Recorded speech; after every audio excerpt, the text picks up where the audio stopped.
Live from the CBS Broadcast Center in Los Angeles, this is CBS 2 News at 5 p.m. Watch out! Oh my gosh. A wintry mess in the Cajon Pass early this morning. Icy conditions led to this chain reaction crash on the 15 freeway. Several people went to the hospital.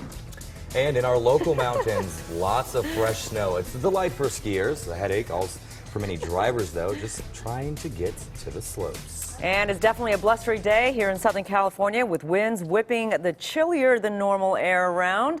Hello, everyone. I'm Sharon Tay as we take a live look outside. Beautiful, beautiful. And sunset. I'm Chris Holmstrom. Merry Christmas to you all. And it's a beautiful night tonight, especially take a look at that sunset. Yeah. We have Evelyn tapped here live in the Weather Center. What a day. Talk about the perfect Christmas weather. Right? It Yes. was blustery. It was cool. It felt like Christmas for so many of us, Chris and Sharon. And as we get a look outside right now on radar, you're going to see a few more showers left over. A lot of that rain has pushed off to the east. You'll see that right there. We're still looking at a few showers and snow showers here at home. As we get a look at that satellite radar, you'll see that right here. A little bit of snow in the mountains left over the San Bernardino and Riverside County mountains. A few showers pushing over the desert right now. Still some leftover showers over the Tehachapies, and as we head over to the south, we're still looking at a few leftover showers. But overall, we're starting to dry out, getting blustery, as you mentioned. So, of course, we're going to have more on those blustery conditions and your conditions for the rest of the week ahead. But for now, still tracking a few snow showers, and we'll continue doing that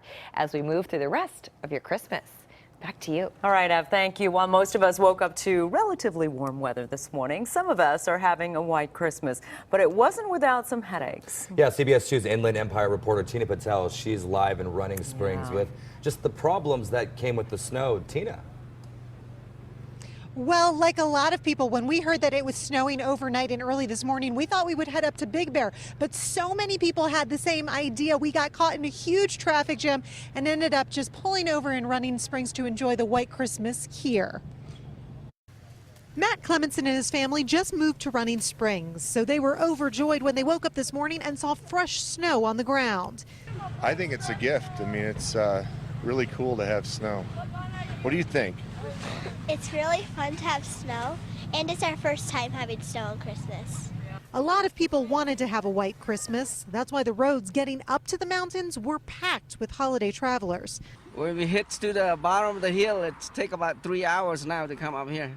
For much of the day, Caltrans was requiring drivers to pull over and put chains on their tires, which was one of the reasons traffic got backed up.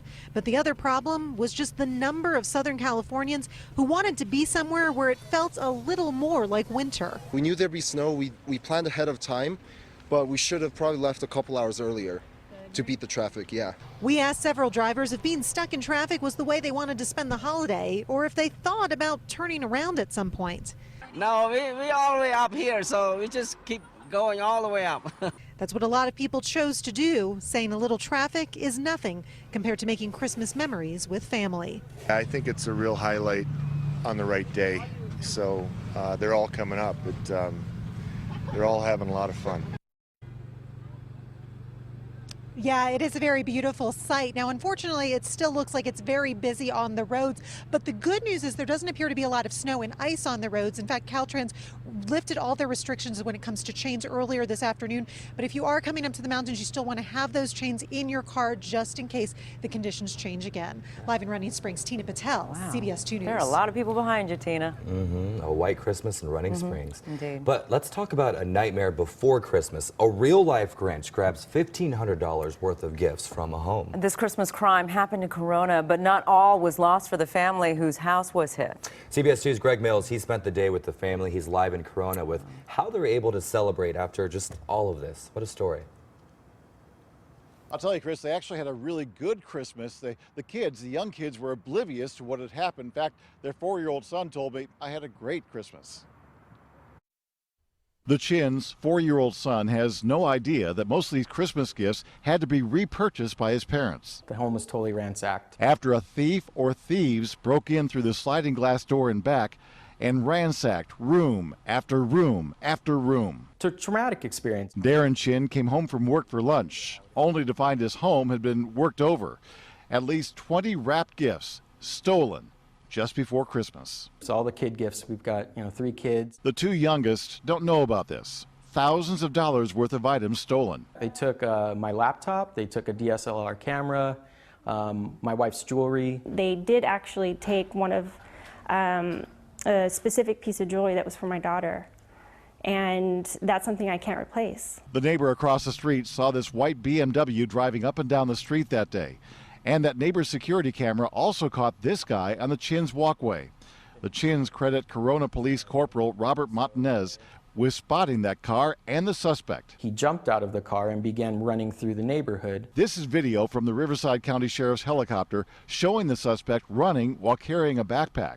Police got him, but the backpack was missing until a police K-9 tracked it down here. In that backpack was a loaded 9mm gun. Now, Chin considers himself lucky in one respect. That I didn't interrupt the burglary because that person was, going around, walking around with a 9mm gun loaded. Police were able to recover 8 stolen items, including a few of the kids' gifts. The rest, the Chins raced to replace before Christmas. The Chins don't believe this guy acted alone. I think it was at least 2 individuals. It still kind of haunts me to think that somebody may potentially come again, and who knows, what would happen next time if that did happen. Now they're feeling a little better. They've installed a security system inside and outside their home. Reporting live from Corona, Greg Mills, CBS 2 News. All right, Greg, thanks.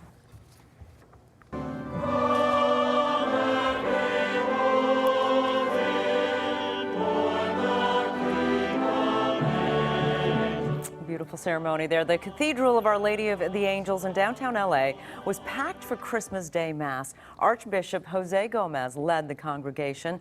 The church held 3 masses today, 2 in English and 1 in Spanish.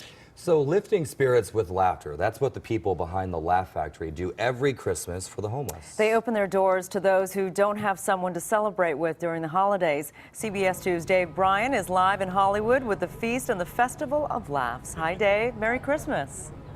That's absolutely right. Merry Christmas, happy holidays to everyone. You can see behind me, the lines here are long, and they've been long all day. This is because, the food is free here, the comedy is free, the show is free, and this particular institution, the Laugh Factory, has been doing this for 39 years now. And here's what's going on here. There's no profit here. No one's paying for anything, but this is basically uniting with the community, including homeless folks and folks who are just lonely on the Christmas holidays and have nowhere else to go and to be with family and with other folks. Jamie said, "How much?" The guy said, $10. Jamie said, "I'll take 2. There are plenty of laughs in Hollywood at the Laugh Factory this Christmas, just like there have been for nearly 40 years. That's because the Laugh Factory serves hot Christmas meals and puts on comedy shows for thousands of guests who otherwise would be alone on the holiday, like Alfredo Sodano, who says it would be pretty glum Christmas for him without the show. Oh yeah, it's a great show. To make a long story short, I would probably be, in my situation, I'd probably be there by myself. There are 5 shows on Christmas from early afternoon into the night. Last year, 2,500 people were fed and entertained here, many of them homeless, and others who have no family and are lonely on the holidays.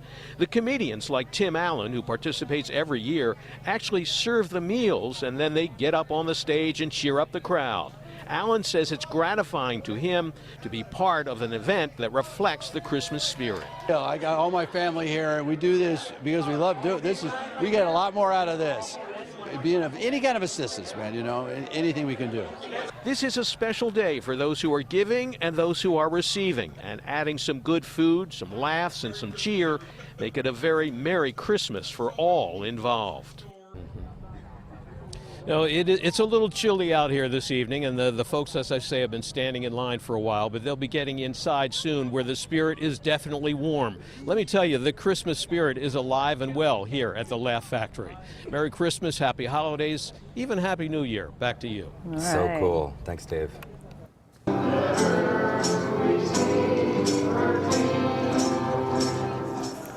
Yeah, and take a look at this. The men and women behind the men's central jail, they kept their Christmas tradition going with their annual Mass. Archbishop Jose Gomez, he presided over the interfaith service that brought Buddhist, Catholic, Christ scientists, Islamic, Jehovah's Witness, Jewish, and Protestants all together. LA County's newest sheriff, Alex Villanueva, was also there to shake hands with the inmates. A Harbor City family woke up to this Christmas surprise, a tree in their home. The large palm not only hit the home and the fence on South Zephyr Avenue, it also scraped a car and ruptured a water main. Yikes. A crew had to come out to shut it all off. We're told water pressure's low in that neighborhood, but it is on. No serious damage, according to the officials there. And we're following up on a developing story out of New Mexico. Within the last few hours, we've learned a second migrant child has died while in custody of the U.S. officials. Well, the U.S. Customs and Border Protection says an 8-year-old boy from Guatemala died early this morning.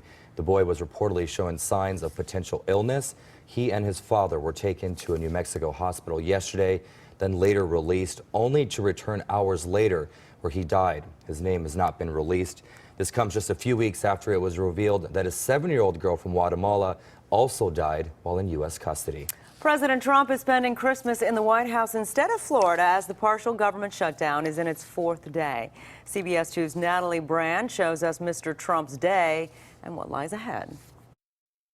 I can't tell you when the government's going to be open. I can tell you it's not going to be open until we have a wall, a fence, whatever they'd like to call it. President Trump offered no hints of when the government shutdown could come to an end, claiming thousands of government employees working without pay understand. They want border security. The people of this country want border security. The president spoke to reporters after calling troops to wish them a Merry Christmas. I just want to thank you all. That was a great job you've done. That was not the message Mr. Trump had for the Federal Reserve one day after a Christmas Eve stock market tumble. They're raising interest rates too fast. That's my opinion, but I certainly have confidence. The president was also asked by reporters what he expects in the new year when Democrats take control of the U.S. House next week on January 3rd. Well, then it's probably presidential harassment, and we know how to handle that. I think I handle that better than anybody. And there's been no collusion. After 2 years, no collusion. President Trump canceled his Florida holiday plans to stay in Washington, D.C. amid the shutdown. But Capitol Hill is a Christmas ghost town, with lawmakers not returning until Thursday afternoon. Natalie Brand, Capitol Hill. Volunteers cooked up a storm at the Midnight Mission. Coming up, a Christmas feast for thousands of homeless men, women, and children. Plus, free Christmas trees for military families. We'll see how many were delivered this year. And it's a family affair. We're going to meet 4 generations of firefighters in Central California. Hi, my name is Valencia Barnes. I'm stationed at Interlock Air Base, Turkey, and I want to say Happy Holidays and Merry Christmas to my son Louis Barnes in Victorville, California. Miss you, love you, Louis.